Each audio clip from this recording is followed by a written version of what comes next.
نحمده ونصلي على رسوله الكريم أما بعد فأعوذ بالله من الشيطان الرجيم بسم الله الرحمن الرحيم يا أيها الذين آمنوا قوا أنفسكم وأهليكم نارا وقودها الناس والحجارة عليها ملائكة غلاظ شداد لا يعصون الله ما أمرهم ويفعلون ما يؤمرون صدق الله مولانا العظيم۔ محترم بزرگوں، آج کی تراویح میں 1.25 پارے کی تلاوت کی گئی ہے۔ قرآن شریف مکمل ہونے کے لیے فوقم 2 پارے باقی ہیں۔ دعا فرمائیں کہ اللہ تعالیٰ باقی کی تکمیل کی توفیق عطا فرمائیں۔ آج کی تراویح میں کئی سورتوں کی تلاوت کی گئی ہے۔ ان میں سے ایک سورت ہے سورۃ التحریم۔ اسی کی ایک آیت میں نے آپ کے سامنے تلاوت کی ہے۔ تحریم، حرم یحرم تحریم کے معنی ہیں کسی حلال چیز کو حرام کر لینا۔ یہ جو ہم نماز شروع کرتے ہیں تو نماز کے شروع کرنے کی جو پہلی تکبیر ہے اس کا نام کیا ہے؟ تکبیر تحریمہ۔ کیوں تکبیر تحریمہ کہتے ہیں؟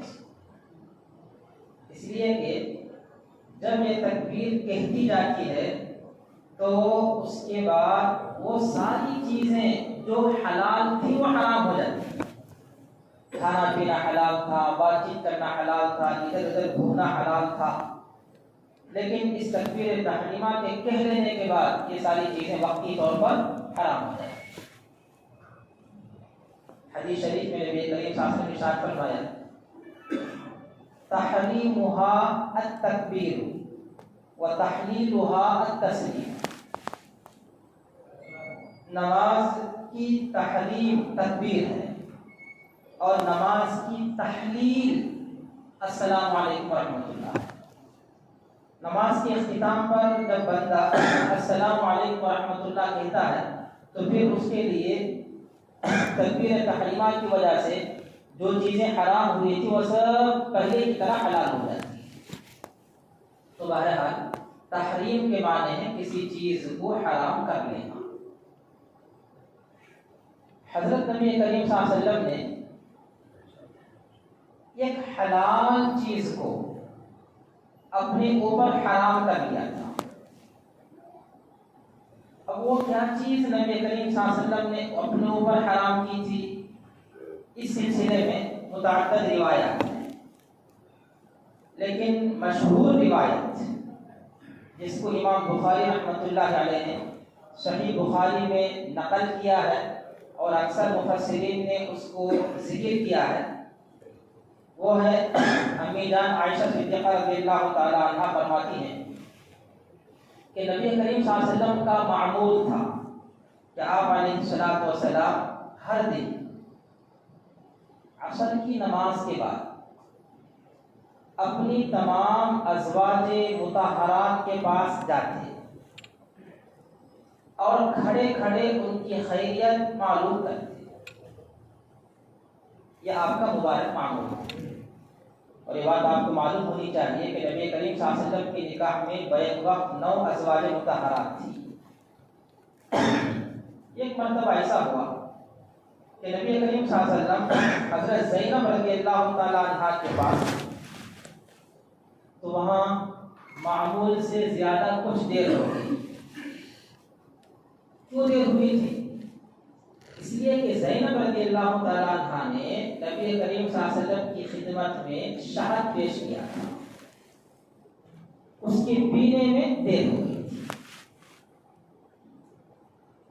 ادھر امی جان عائشہ صدیقہ رضی اللہ تعالیٰ عنہ اور امی جان حفصہ رضی اللہ تعالیٰ عنہ، عائشہ رضی اللہ تعالیٰ عنہ ابو بکر صدیق رضی اللہ تعالیٰ عنہ کی بیٹی ہیں، حفصہ رضی اللہ تعالیٰ عنہ عمر فاروق رضی اللہ تعالیٰ عنہ کی بیٹی ہیں۔ ان دونوں نے آپس میں مشورہ کیا کہ نبی کریم صلی اللہ علیہ وسلم حضرت زینب کے پاس معمول سے زیادہ ٹھہرتے ہیں، ان کے بعد میرے پاس آئے یا تمہارے پاس آئے نبی صلی اللہ علیہ وسلم، جن کے پاس بھی آئے تو ہمیں سے ہر ایک نبی صلی اللہ علیہ وسلم سے یہ کہنا یا رسول اللہ آپ کے منہ سے مغافیر کی بو آ رہی ہے۔ مغافیر یا قسم کا گوند جس کو کھایا جاتا ہے، ٹھنڈی کے لیے استعمال کیا جاتا ہے، اس میں خاص قسم کی بو آتی ہے۔ نبی کریم صلی اللہ علیہ وسلم کو بو سے بڑی نفرت تھی، بڑی کراہت تھی، تو گویا ان دونوں نے یہ بات کہی۔ ہوا ایسے ہی کہ زینب رضی اللہ تعالیٰ عنہ کے پاس نبی صلی اللہ علیہ وسلم شہد نوش فرمائے اور اس کے بعد حفصہ رضی اللہ تعالیٰ عنہ کی خدمت میں آئے، تو حفصہ رضی اللہ تعالیٰ عنہ نے مشورے کے مطابق بھیج دیا رسول اللہ آپ کے منہ سے مغافیر کی بو آ رہی ہے۔ اس میں اشارہ تھا کہ آپ تو بدبو سے بڑی نفرت کرتے ہیں، آج کیوں آپ کے منہ سے بو آ رہی ہے؟ نبی صلی اللہ علیہ وسلم نے فرمایا میں نے مغافر نہیں پیا، میں نے تو شہد پیا ہے، بتا دیا آپ نے راز، میں نے شہد پیا۔ تو حفصہ رضی اللہ تعالیٰ عنہ نے فرمایا رسول اللہ ہو سکتا ہے شہد کی کوئی مکھی مغافیر کے درخت پر بیٹھی ہو، اس کا عرق اور رس چوسی ہو اور اس کی بو شہد کے اندر آئی۔ آپ جو بولے نا وہ سچی شہدی پیے صاحب، اور ہمیں جو بولتے ہیں آپ کے منہ سے مغافر کی بو آتی وہ بھی سچی۔ کیسا؟ شہد کی مکھی مغافر کے درخت پر بیٹھی رہتی اور اس نے مغافر کے درخت کا رس چوسا، عرق چوسا اور اس کو شہد میں ڈال دیا، جس کی وجہ سے شہد کے اندر مغافر کی بو آ گئی۔ نبی صلی اللہ علیہ وسلم نے اپنے ازواج مطہرات کی دل جوئی کی تھی، ان کی خوشنودی کے لیے، ان کو راضی اور خوش کرنے کے لیے فرمایا میں اپنے اوپر شہد کو حرام کر لیتا ہوں، آج سے میں شہد نہیں پیوں۔ اور ساتھ میں حفصہ رضی اللہ تعالی عنہا کو نبی کریم صلی اللہ علیہ وسلم نے تاکید فرمائی تم یہ بات کسی اور کو نہ بتا، کہیں زینب رضی اللہ تعالیٰ عنہ کو پتا چل جائے تو ان کا دل دکھے گا کہ میں نے شہد پلایا تھا، میرے پاس رہتے ہوئے آپ نے شہد پیا تھا اور آپ نے شہد کو اپنے اوپر حرام کر لیا، دل دکھے گا۔ کسی کے دل کو دکھانا اچھی بات نہیں، اس لیے آگے تم کسی کو مت بیان کرو، بات ختم ہوگی۔ لیکن یہ دونوں صحیح کیا تھے نا، حفصہ رضی اللہ تعالیٰ عنہ اور عائشہ رضی اللہ تعالیٰ عنہ۔ حفصہ رضی اللہ تعالیٰ عنہ نے یہ ساری بات عائشہ رضی اللہ تعالیٰ عنہ کو بتائی، اور عائشہ رضی اللہ تعالیٰ عنہ کو بتاتے ہوئے یہ بھی کہا آپ کسی اور کو نہ بتائیں، آپ علیہ السلام نے منع فرمایا کسی کو بتانے سے، میں نے فقط آپ کو بتایا، کسی اور کو آپ نہ بتائیں۔ ادھر نبی کریم صلی اللہ علیہ وسلم پر وحی نازل، اللہ تعالیٰ نے ساری پول کھول دی، سب کچھ اللہ تعالیٰ نے نبی کریم صلی اللہ علیہ وسلم پر واضح کر دیا۔ نبی کریم صلی اللہ علیہ وسلم غصہ ہوئے حفصہ رضی اللہ تعالیٰ عنہ، تو حفصہ رضی اللہ تعالیٰ عنہ پوچھتی ہیں یا رسول اللہ کس نے آپ کو بتایا ہے کہ میں نے فلاں کو بتایا، بولتے آپ کو کس نے بتایا؟ قالت من انبأک ھذا، آپ کو ان سب باتوں کی خبر کس نے دی؟ اللہ کے نبی تو رسول اللہ ہے، آپ نے فرمایا نبأنی العلیم الخبیر، مجھے تو اس ذات نے خبر دی ہے جو سب کچھ جانتی ہے اور سب کچھ کی خبر ہے، یہ اللہ نے مجھے بتایا۔ نبی کریم صلی اللہ علیہ وسلم کے اوپر اس صورت کی آیت نازل ہوئی، اللہ فرماتے ہیں یا ایھا النبی لم تحرم ما احل اللہ لک، اے نبی جی اللہ نے آپ کے لیے جن چیزوں کو حلال کیا ہے آپ ان کو اپنے اوپر حرام کیوں کرتے ہیں؟ تبتغی مرضات ازواجک، آپ اپنی بیویوں کو خوش کرنا چاہتے ہیں، اس طرح حلال چیز کو اپنے اوپر حرام کرتے ہیں۔ واللہ غفور رحیم، اللہ نے آپ کی ان تمام چیزوں کو معاف کر دیا۔ یہاں ایک مسئلہ آپ سمجھیں،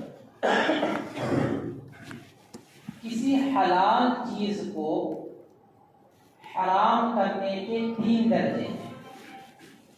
کسی حلال چیز کو حرام کر لینے کے 3 درجے ہیں۔ نمبر 1، کسی حلال کو اعتقاداً عقیدتاً حرام سمجھے۔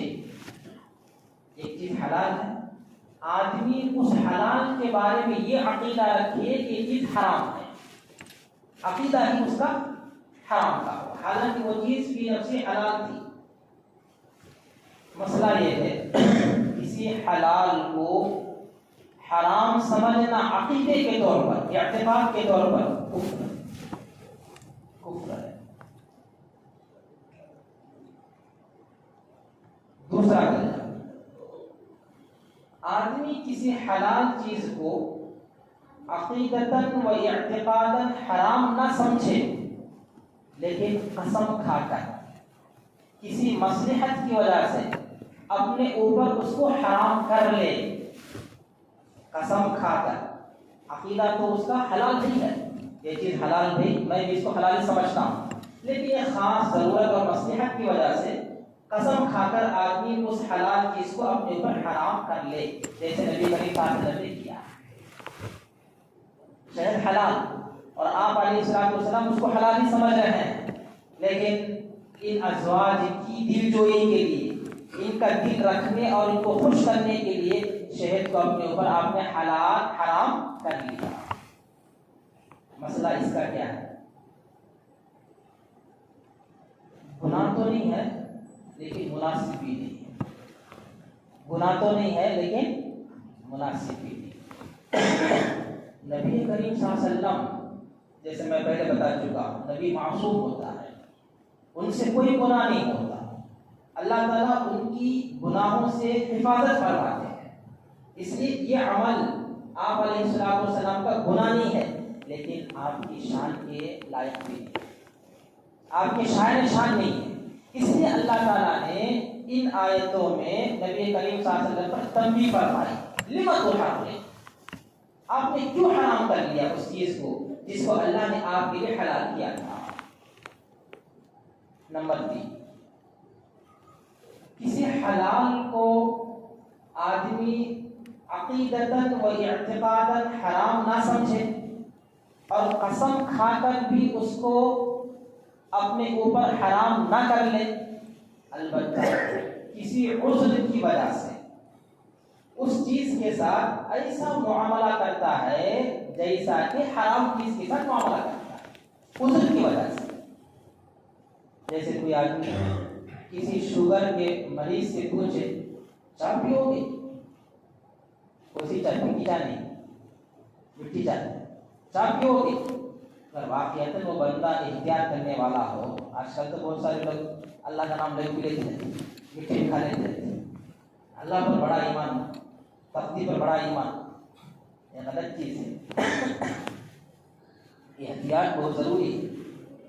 نبی کریم صلی اللہ علیہ وسلم فرمایا الحمیۃ رأس کل داء، ہر بیماری کا علاج احتیاط ہے، بے احتیاطی سے آدمی اور زیادہ بیمار ہو جاتا ہے۔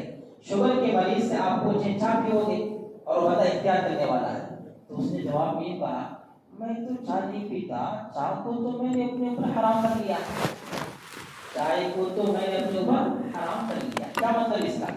اس کا یہ مطلب ہرگز نہیں کہ انہیں چائے کو حرام سمجھ رہا جیسے شراب کو حرام سمجھ رہا، یہ مطلب بھی نہیں کہ انہیں قسم کھا کو اپنے اوپر چائے کو حرام کر لیا۔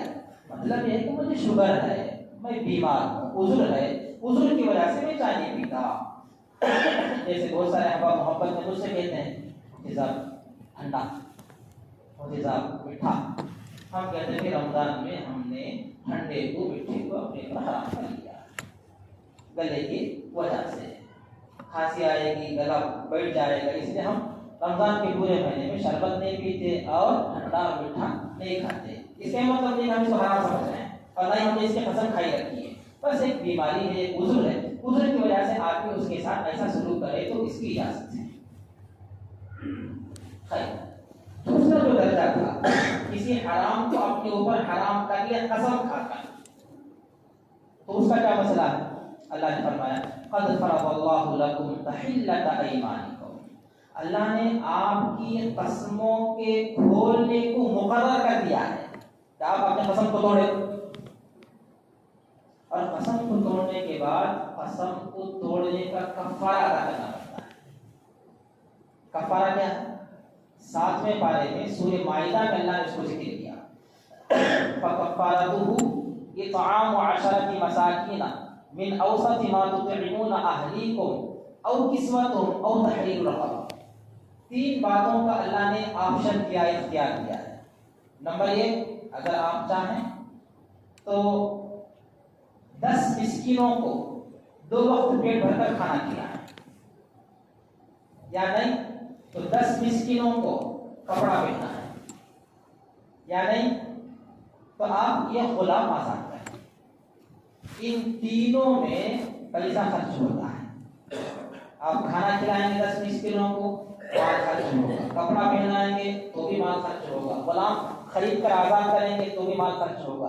اس کو فقہاء کرام کہتے ہیں کفارہ مالیہ، مال کے ذریعے سے کفارہ ادا کرنا۔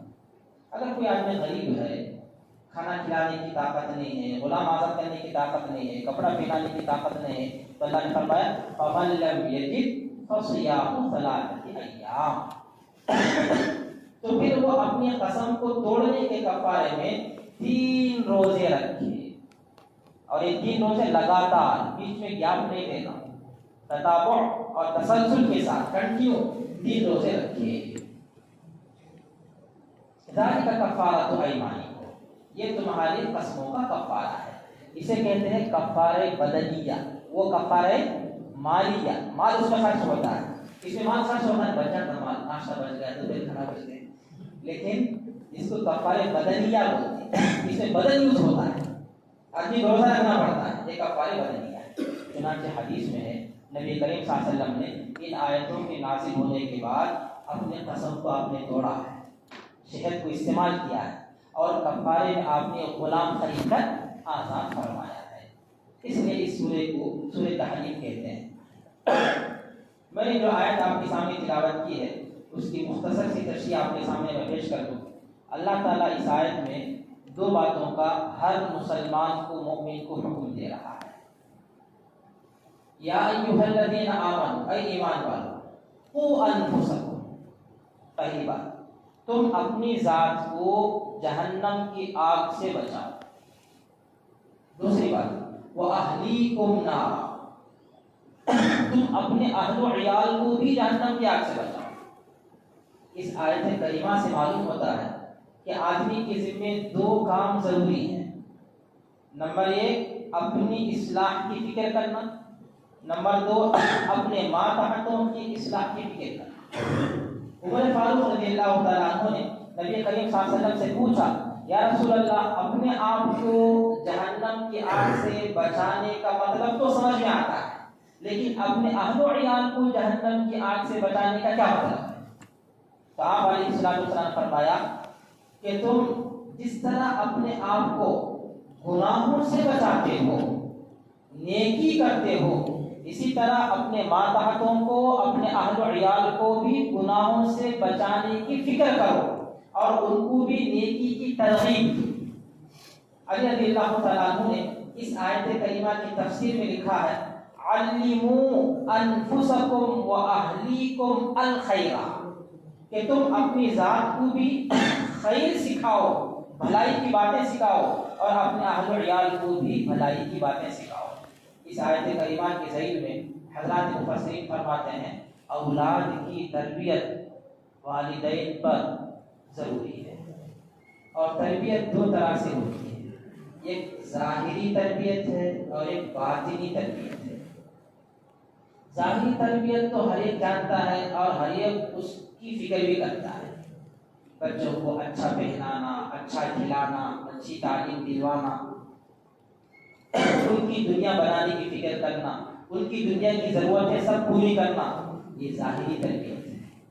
باطنی تربیت ہے بچوں کی اخلاق اور بچوں کے عقائد اور ان کے نظریات کی فکر کرنا کہ بچوں کے اخلاق کیسے ہیں، وہ کن عقائد کو اختیار کر رہے ہیں، اسلامی طور و طریقے کی زندگی گزارنے کے لیے گزار رہے ہیں۔ بڑے افسوس کے ساتھ یہ کہنا پڑتا ہے کہ بہت سے مسلمان ہمارے سماج میں ایسے ہیں جو اپنی فکر تو کر لیتے ہیں لیکن اپنے ماتحتوں کی فکر نہیں کرتے، جبکہ اس بات کو جانتے ہیں کہ ماتحتوں کی فکر کرنا بھی ضروری ہے۔ حدیث میں نبی کریم صلی اللہ علیہ وسلم فرمایا کلکم راع وکلکم مسئول عن رعیتہ، تم میں سے ہر ایک ذمہ دار ہے، نگراں ہے، اور تم میں سے ہر ایک سے اس کی ذمہ داری کے بارے میں سوال کیا جائے گا۔ شوہر خود دیندار ہے، بیوی بے پردہ ہے، باپ خود صوم و صلات کا پابند ہے، بچے صوم و صلات کے پابند نہیں ہیں، تو اس شوہر سے پوچھا جائے گا اپنی بیوی کے بارے میں، اس باپ سے پوچھا جائے گا اس کی اولاد کے بارے میں۔ اس لیے اپنی اصلاح کی فکر کرنا بھی ضروری ہے اور اپنی اولاد کے اور ماتحتوں کی فکر کرنا بھی ضروری ہے۔ دعا فرمائیں کہ اللہ تبارک و تعالی ہم تمام کو قرآن سے سچی محبت نصیب فرمائے اور قرآن کا صحیح فہم اللہ تعالیٰ ہم کو عطا فرمائے۔ آج تیسری تاخیرات ہے، گزشتہ دوسری تاخیرات کو ہم گرونڈا گئے تھے، وہاں سے واپس 2 بجے ہم آئے، تو گاڑی میں یہی تھی تو میں بھی یہیں آیا، تو باہر کا حصہ ماحول دیکھنے سے دل کو بڑی تکلیف ہوئی۔ نوجوانوں کی لمبی لائن بیٹھی ہوئی ہے، سب موبائل